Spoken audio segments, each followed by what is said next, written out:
Hello student, welcome to my YouTube channel Amazon technical education. Student, मेरा नाम आशीष कुमार है और मैं आपको मशीन से रिलेटेड तथा पावर सिस्टम से रिलेटेड जो भी सब्जेक्ट हैं वो सब पढ़ाऊँगा। जितनी भी हमारी मशीनें, चाहे वो एसी मशीन हो या डीसी मशीन हो, दोनों मशीनें पढ़ाऊँगा।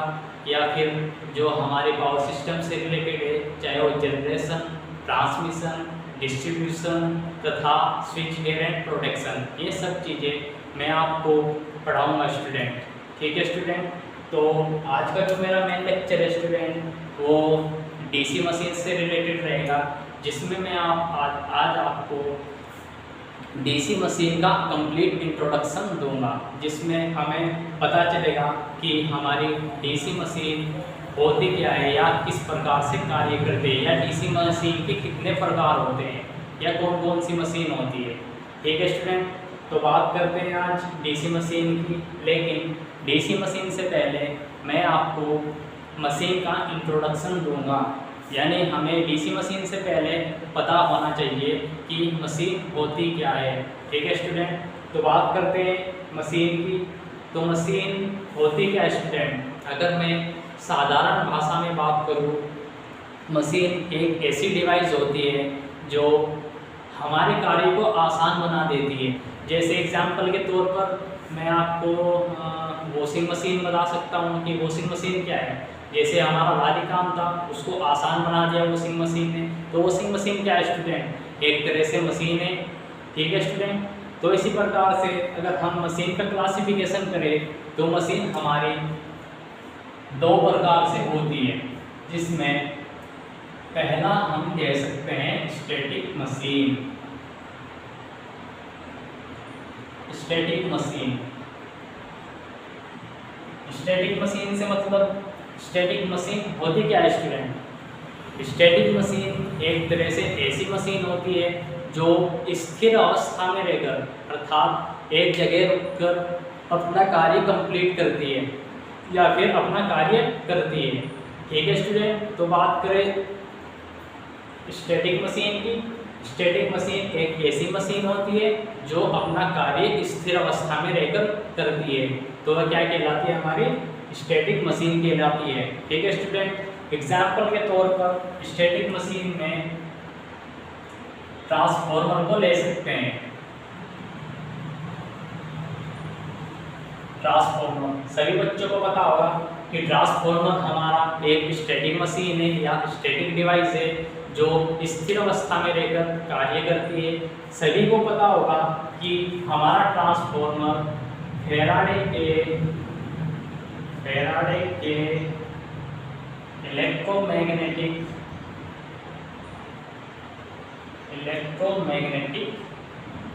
प्रिंसिपल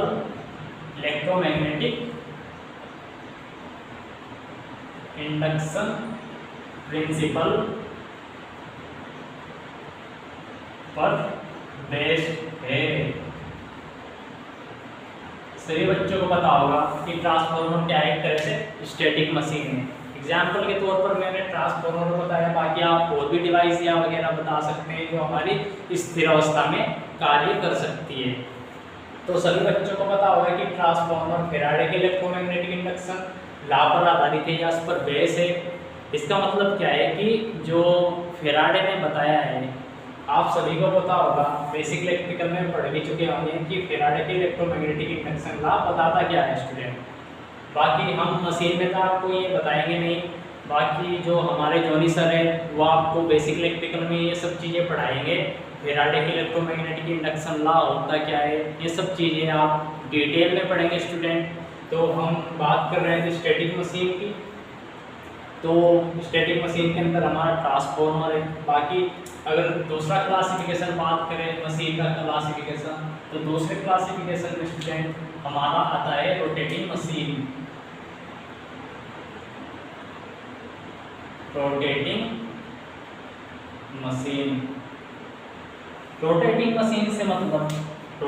मशीन से मतलब ऐसी मशीन जिसमें कोई ना कोई घूमने वाला पार्ट होगा, अर्थात कह सकते हैं कि इनका जो कार्यकाल या कार्यक्रम जो होगा मशीन का, वो एक तरह से घूमने वाले पार्ट पर बेस्ड होगा।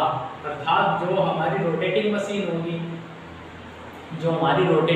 होगी, वो एक तरह से घूमने वाले पार्ट के थ्रू कार्य करेगी, इसलिए इसका नाम क्या रखा गया है, रोटेटिंग मशीन। इसी आधार पर हमें इनमें मशीन को दो प्रकार से क्लासिफाई किया है। पहला है हमारा स्टैटिक मशीन, दूसरा है हमारा रोटेटिंग मशीन। स्टैटिक मशीन यानी एक ऐसी मशीन या ऐसी डिवाइस जो स्थिर अवस्था में रहकर कार्य करेगी।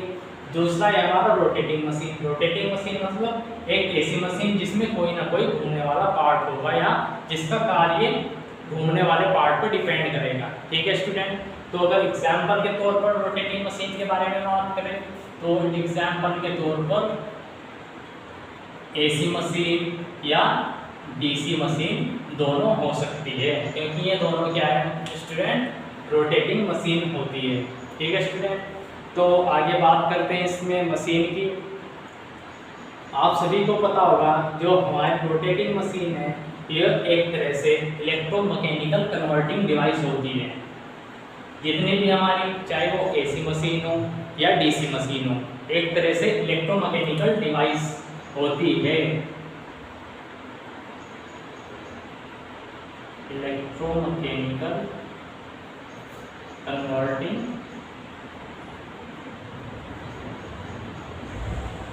डिवाइस। इलेक्ट्रोमैकेनिकल कन्वर्टिंग डिवाइस से मतलब क्या है स्टूडेंट, कि ये जो हमारी रोटेटिंग मशीन है चाहे वो एसी मशीन हो या डीसी मशीन हो, ये एक तरह से इलेक्ट्रोमैकेनिकल कन्वर्टिंग डिवाइस है। इसका मतलब ये मशीन हमारी या तो इलेक्ट्रिकल एनर्जी को मैकेनिकल एनर्जी में कन्वर्ट करेगी या फिर मैकेनिकल एनर्जी को इलेक्ट्रिकल एनर्जी में कन्वर्ट करेगी।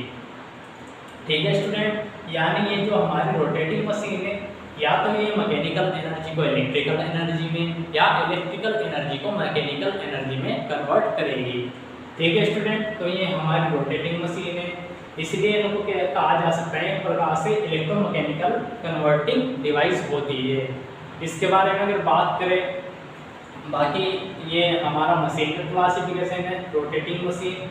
रोटेटिंग मशीन के अंदर हमारी दो मशीन होती है, एसी मशीन और डीसी मशीन। ठीक है, आप सभी को पता होगा कि जो एसी मशीन हो या डीसी मशीन हो, एक तरह से इलेक्ट्रोमैकेनिकल कन्वर्टिंग डिवाइस होती है। इलेक्ट्रोमैकेनिकल कन्वर्टिंग डिवाइस का मतलब कि ये या तो इलेक्ट्रिकल एनर्जी को मैकेनिकल एनर्जी में कन्वर्ट करेगी या मैकेनिकल एनर्जी से इलेक्ट्रिकल एनर्जी में कन्वर्ट करेगी।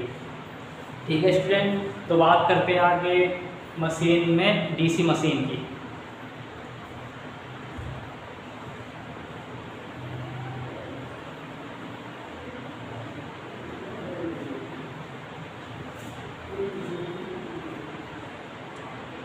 बात चल रही थी स्टूडेंट एसी मशीन और डीसी मशीन की। एसी मशीन, दूसरा डीसी मशीन। जैसा कि बताया है कि आपको कि ये हमारी चाहे एसी मशीन हो या डीसी मशीन हो, इलेक्ट्रोमैकेनिकल कन्वर्टिंग डिवाइस है, यानी या तो ये इलेक्ट्रिकल एनर्जी को मैकेनिकल एनर्जी में कन्वर्ट करेगी या फिर मैकेनिकल एनर्जी को इलेक्ट्रिकल एनर्जी में कन्वर्ट करेगी। उस हिसाब से इन मशीन को दो प्रकार से क्लासिफाई किया गया है, या तो वो एसी मशीन होगी या फिर डीसी मशीन होगी। अगर बात करें एसी मशीन की, तो एसी मशीन का क्लासिफाई करें तो एसी मशीन या तो वो एसी मोटर होगी या फिर एसी जनरेटर या अल्टरनेटर।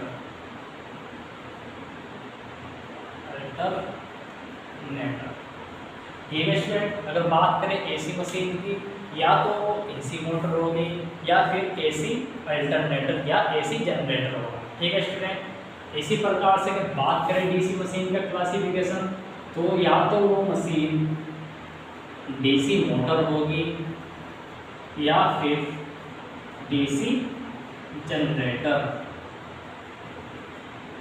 DC generator. ठीक है स्टूडेंट, तो हमारा आज का जो मेन सब्जेक्ट है वो डीसी मशीन से रहेगा, जिसमें हम आपको डीसी मशीन और डीसी जनरेटर के बारे में बताएंगे। ठीक है स्टूडेंट, तो बाकी हमने मशीन का क्लासिफिकेशन कंप्लीट पढ़ लिया है। बाकी हम आपको आज डीसी मोटर और डीसी जनरेटर के बारे में थोड़ा इंट्रोडक्शन देंगे। ठीक है स्टूडेंट, तो बात करते हैं अपना डीसी मोटर की। कंस्ट्रक्शन की दृष्टि से अगर देखा जाए तो हमारी जो डीसी मशीन है या डीसी मोटर या जनरेटर हो, तो दोनों की कंस्ट्रक्शन लगभग समान ही होती है। ठीक है स्टूडेंट, तो बात करते हैं डीसी मोटर की कि डीसी मोटर होती क्या है।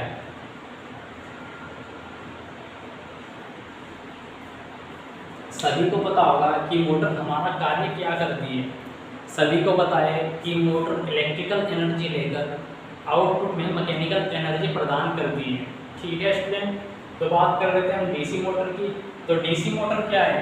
डीसी मोटर एक ऐसी इलेक्ट्रोमैकेनिकल डिवाइस है जो इनपुट में इलेक्ट्रिकल एनर्जी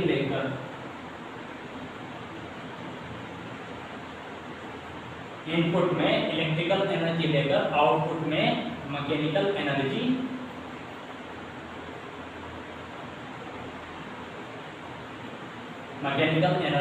प्रदान करती है। तो इस प्रकार से बनी डिवाइस या मशीन को हम डीसी मोटर कह सकते हैं। यानी ये क्या है हमारी डीसी मोटर। सभी बच्चों को पता चल गया होगा कि डीसी मोटर क्या होता है।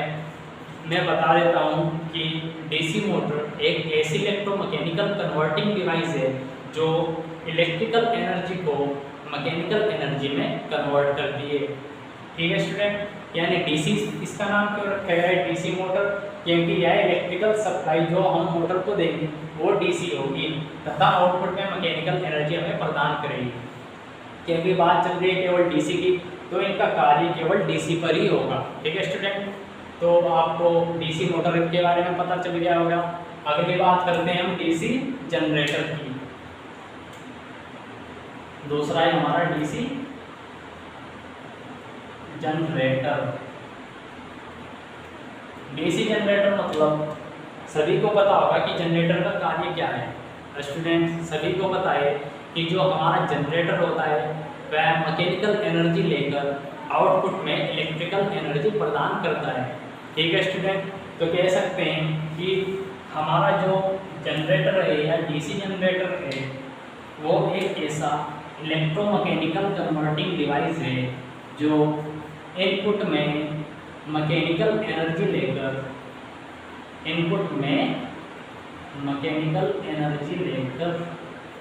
आउटपुट में इलेक्ट्रिकल एनर्जी प्रदान करता है।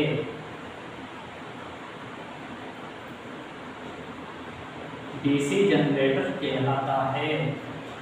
यानी सभी बच्चों को पता होगा कि ये एक ऐसा डिवाइस, एक ऐसी मशीन जो मैकेनिकल एनर्जी को इलेक्ट्रिकल एनर्जी में कन्वर्ट करे जनरेटर कहलाता है। क्योंकि इसमें बात चल रही है डीसी की, तो यह एक ऐसा इलेक्ट्रोमैकेनिकल कन्वर्टिंग डिवाइस है जो मैकेनिकल एनर्जी को डीसी इलेक्ट्रिकल एनर्जी में कन्वर्ट करता है। इसलिए इसका नाम रखा गया है डीसी जनरेटर। डीसी जनरेटर, तो सभी बच्चों को पता चल गया होगा कि हमारा डीसी मोटर क्या कार्य करता है और डीसी जनरेटर क्या कार्य करता है। जैसा कि बताया कि डीसी मोटर एक ऐसा इलेक्ट्रोमैकेनिकल डिवाइस है जो इलेक्ट्रिकल एनर्जी को मैकेनिकल एनर्जी में कन्वर्ट करता है। तथा अगर जनरेटर के बारे में बात करें तो जनरेटर एक ऐसा इलेक्ट्रोमैकेनिकल डिवाइस है जो मैकेनिकल एनर्जी को इलेक्ट्रिकल एनर्जी में कन्वर्ट करता है। ठीक है स्टूडेंट, तो हमें डीसी मोटर और डीसी जनरेटर के बारे में पता चल गया। बाकी इसके बारे में थोड़ी कंस्ट्रक्शन के बारे में बात करते हैं कि इस मशीन के अंदर कौन कौन से ऐसे पार्ट लगे हुए हैं जिसकी वजह से हमारी चाहे वो मोटर हो या जनरेटर हो कार्य करती है। ठीक है स्टूडेंट, तो बात करते हैं इसकी इंटरनल कंस्ट्रक्शन के बारे में। सभी बच्चों को पता होगा कि इसकी इंटरनल कंस्ट्रक्शन लगभग एक समान होती है। यानी इसकी जो कंस्ट्रक्शन होती है लगभग समान ही होती है, चाहे वो अल्टरनेटर के लिए हो या जनरेटर के लिए हो। ठीक है स्टूडेंट, तो बात करते हैं स्टूडेंट इसकी इंटरनल कंस्ट्रक्शन के बारे में।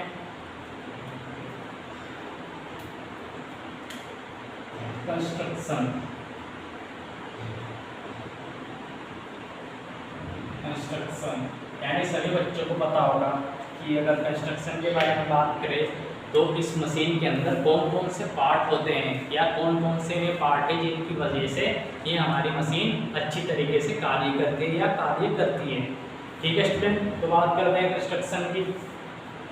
बाकी कंस्ट्रक्शन हम आपको कल के लेक्चर में बताएंगे, जिसमें हम आपको कंप्लीट कंस्ट्रक्शन बताएंगे, जिसमें हम सभी पार्ट बताएंगे, उनके बारे में बताएंगे कि कौन सा पार्ट किस तरह से कार्य करता है या क्या करता है, इन सब के बारे में हम आपको कल के लेक्चर में बताएंगे। ठीक है स्टूडेंट, तो बात करते हैं कंस्ट्रक्शन की। तो वे कौन कौन से पार्ट है जो हमारे इस मशीन के अंदर कार्य करते हैं।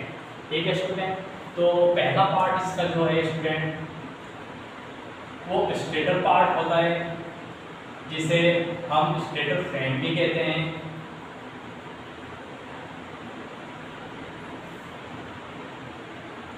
स्टेटर पार्ट या स्टेटर फ्रेम, स्टेटर पार्ट या स्टेटर फ्रेम से मतलब बच्चों कि जो हमारा ये स्टेटर पार्ट है इस मशीन के अंदर, ये सब वो भाग होंगे जो स्थिर अवस्था में होंगे, अर्थात यह मूवमेंट बिल्कुल नहीं करेंगे, यानी कह सकते हैं कि ये मशीन के वो पार्ट है जो स्थिर अवस्था में रहेंगे। ठीक है स्टूडेंट, तो इसके अंदर कौन कौन से पार्ट ऐसे हैं जो स्थिर अवस्था में रहता है। जैसे एग्जाम्पल के लिए हम इसमें दे सकते हैं हमारा yoke, pole body, pole and plate,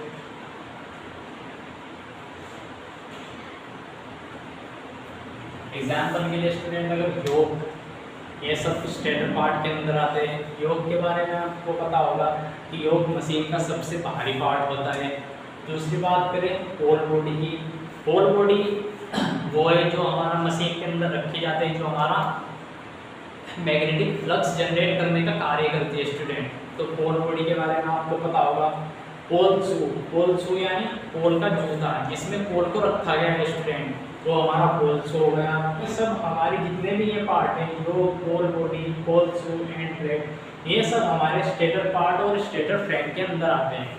ठीक है स्टूडेंट, तो दूसरे पार्ट के बारे में अगर बात करें तो दूसरा पार्ट हमारा जो होता है मशीन का, वो आर्मेचर होता है स्टूडेंट।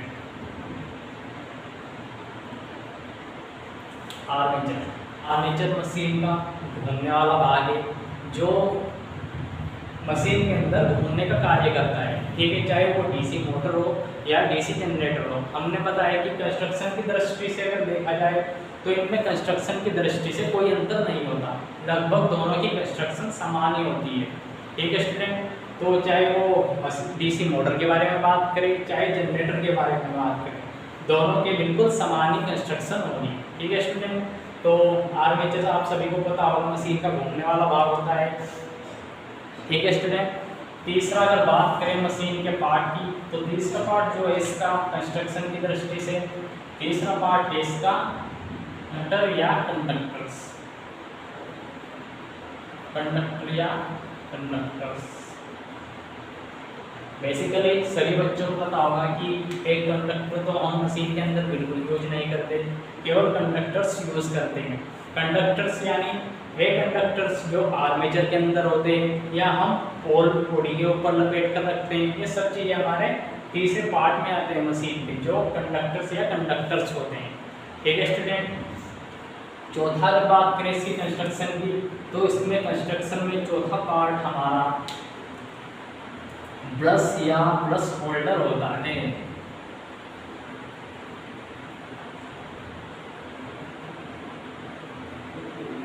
ब्रश या ब्रश होल्डर, ब्रश यानी सभी बच्चों को पता होगा कि ब्रश का कार्य क्या होता है, अगर नहीं भी पता तो हम आपको बताते हैं।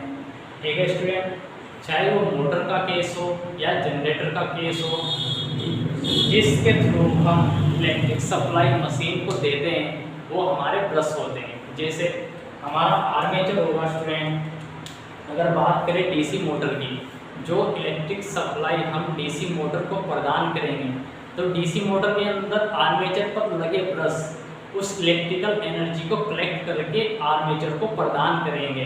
ठीक है स्टूडेंट, इसी प्रकार अगर बात करें जनरेटर की, तो ब्रश का कार्य जनरेटर के केस में आर्मेचर से इलेक्ट्रिक करंट को कलेक्ट करना होता है। यानी स्टूडेंट सभी को पता चल गया होगा कि ब्रश का मेन कार्य इलेक्ट्रिक करंट को आदान प्रदान करना होता है, या उसे कलेक्ट करना, या आगे दे देना, या आर्मेचर से ले लेना, या आर्मेचर को दे देना। ये हमारे ब्रश का कार्य होता है। दूसरा हमारा ब्रश होल्डर के बारे में बात करें तो ब्रश होल्डर क्या होता है स्टूडेंट? ब्रश होल्डर होल्डर होते हैं जिसमें हम ब्रश को रखते हैं, यानी ताकि, क्योंकि सभी को पता होगा आर्मेचर एक तरह से घूमने वाला भाग है जिसके ऊपर ब्रश भी लगे हुए थे। अगर ब्रश होल्डर में नहीं होंगे तो ब्रश इधर उधर खिसक सकते हैं। ठीक है स्टूडेंट, तो आज हमने आपको कंस्ट्रक्शन के बारे में थोड़ा इंट्रोडक्शन दिया, बाकी डिटेल में हम आपको कल के लेक्चर में देंगे।